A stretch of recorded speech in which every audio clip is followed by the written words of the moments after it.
Candace, you also used the word genocide for a military operation.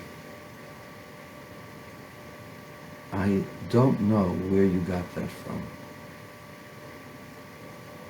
But if in the process of fighting an enemy there are civilian casualties, those are not called it's not called genocide. There is no targeting of civilians, and you know that. I just don't understand. You're too smart not to know that. Perhaps you fell prey to the jibes that Rashida Tlaib and her cohort, Ilan Omar, stated. Genocide is what the Nazis did to the Jews, or what the Serbs try to do to the Croatians. Genocide is targeting a civilian population for murder, rounding them up and murdering them. That's exactly what took place on October 7th, by the way. That is genocide. After Pearl Harbor, we bombed Tokyo many times. In one raid, it might have been 50,000 to 100,000 casualties. Was that genocide? I've never heard it, never seen it in any book. Did Americans, when they captured, when the Japanese surrendered, did Americans take Japanese out and shoot them and kill them because they were Japanese? If there were any people who were executed, that was the people in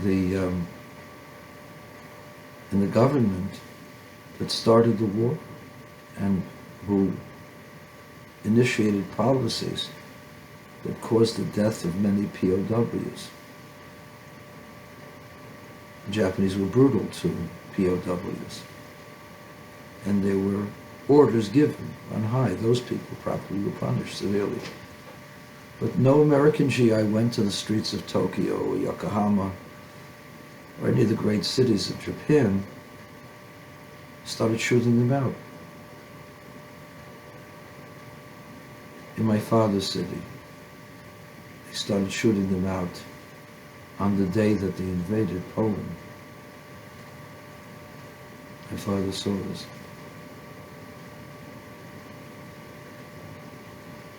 It wasn't the capture of the city that they were into. It wasn't people who were killed as a result of bombings. There were lots of those. The genocide against the Jews was they went into the synagogues to murder Jews. I'm asking you, Candace, can you show me one instance where the IDF went into a mosque to murder the people worshiping there? If there was any civilians that died as a result of a bombing in a mosque, it's because the mosque was hiding or used as a place for Hamas materials, for Hamas armaments, for Hamas soldiers.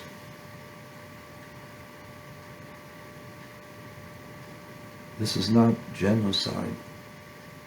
These are the casualties of war. When the United States invaded Iraq, using faulty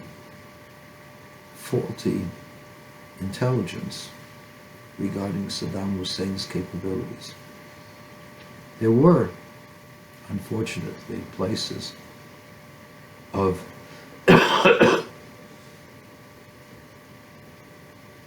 weapons of mass destructions, but they were biological, and they were also gas bombs. Sarin was manufactured in Syria, might have been manufactured also in Iraq. But there were no nuclear bombs in Iraq. Faulty faulty intelligence. When we attacked, a lot of civilians fell. Was that genocide? Was it genocide when George Bush II sent troops to Afghanistan to knock out the Taliban strongholds?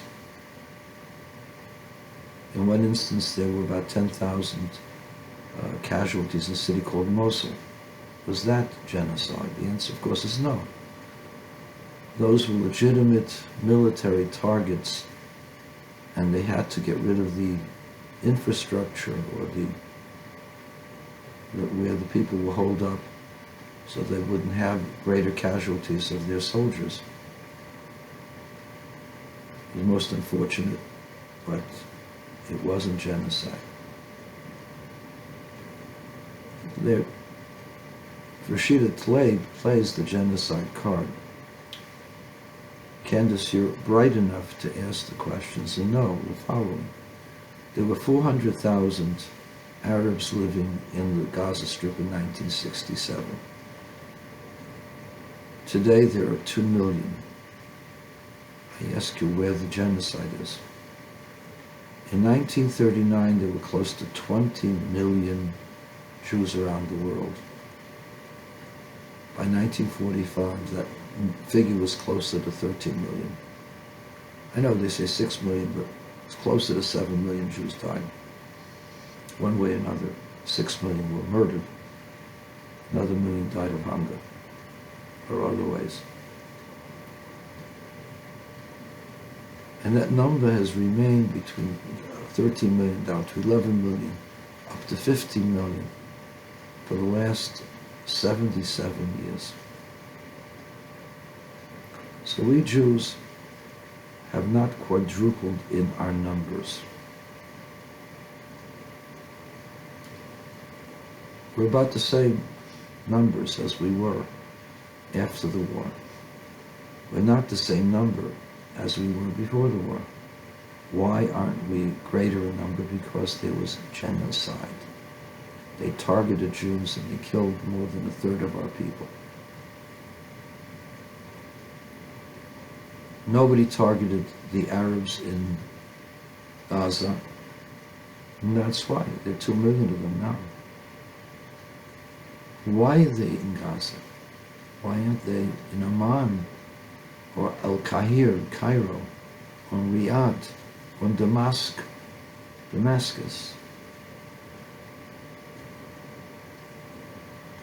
or in Tehran, or in Ankara? The answer is Algiers, Tunis City.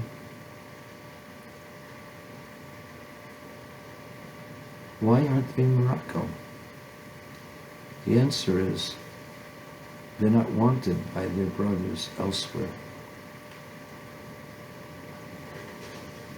Either they consider them a very subversive group of people, as did King Hussein. King Hussein killed 20,000 of them in 1 month. They called it Black September. King eliminated 20,000 of them and sent them packing because they were planning on destroying his kingdom.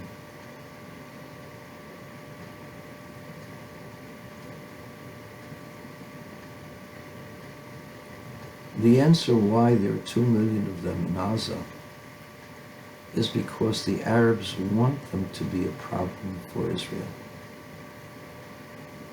They just want Israel to have that problem of this 2 million people living there impoverished. Now, there's no reason for them to be impoverished today. Now, what do you mean, no reason? Today, they have port cities outside of Gaza. The stretch of that part of the Mediterranean is absolutely drop-dead gorgeous. It's beautiful white sand beaches. You mean to tell me you couldn't develop a tourist industry, hotel industry there? There's also lots of gas outside under the sea, waiting to be tapped. Israel has tapped a large amount of it, and has also cooperated with identifying places closer to Egypt. Egypt has a portion in it. I'm sure that Gaza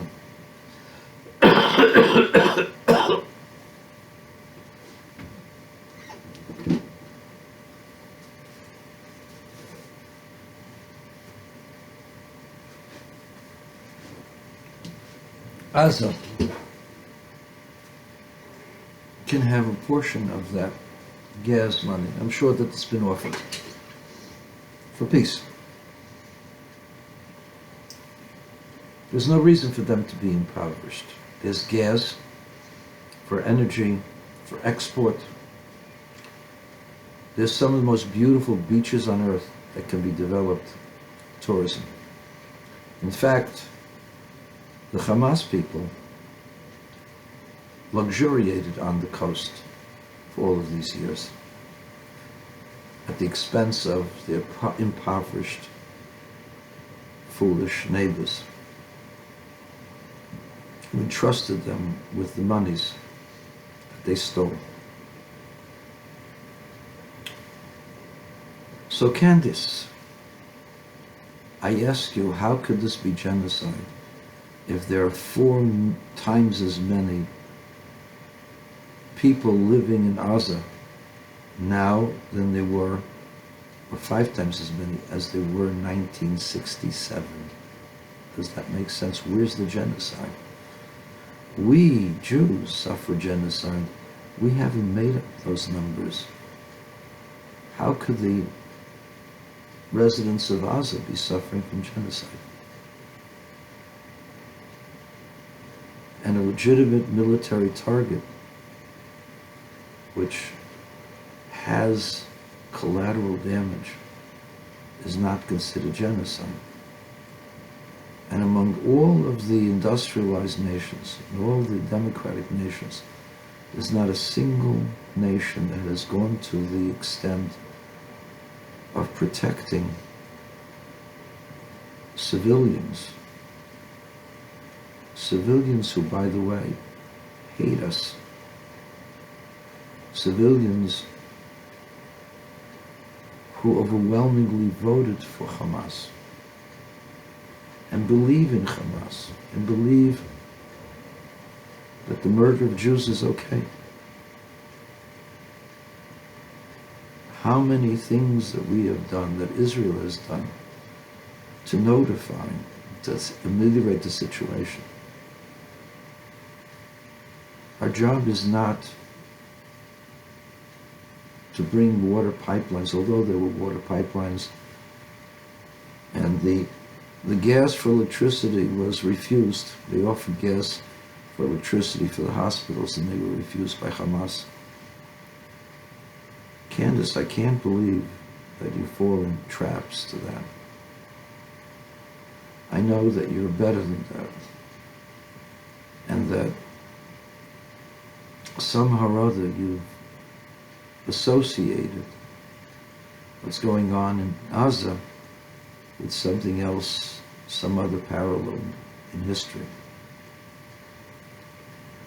I don't expect you to care for the Jews in Israel. You're not a Jew in Israel. You have no common history with them.